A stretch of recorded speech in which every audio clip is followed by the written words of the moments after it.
Hi everyone, అందరూ ఎలా ఉన్నారు? అందరికీ సంక్రాంతి శుభాకాంక్షలు. ముందుగా ఈరోజు పొంగల్ చేస్తారు కదా, దాని ప్రిపరేషన్ చెప్తున్నాను. ఒక ఇత్తడి గిన్నె తీసుకొని మంచిగా పసుపు రాసి కుంకుమ బొట్లు పెట్టుకొని దానిని పొయ్యి పైన పెట్టుకొని మంచిగా పాలను పొంగనివ్వండి. పాలు పోసి అందులోనే పొంగిన తర్వాత బియ్యం వేసుకొని మంచిగా మెత్తగా ఉడికే వరకు చూసుకోండి. తర్వాత బెల్లం వేసుకోండి.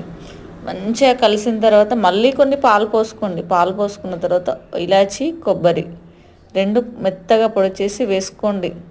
అందులోనే డ్రై ఫ్రూట్స్ వేసుకోండి. మంచిగా దూరగా నెయ్యిలో వేయించి వేసుకోండి. చాలా బాగుంటుంది.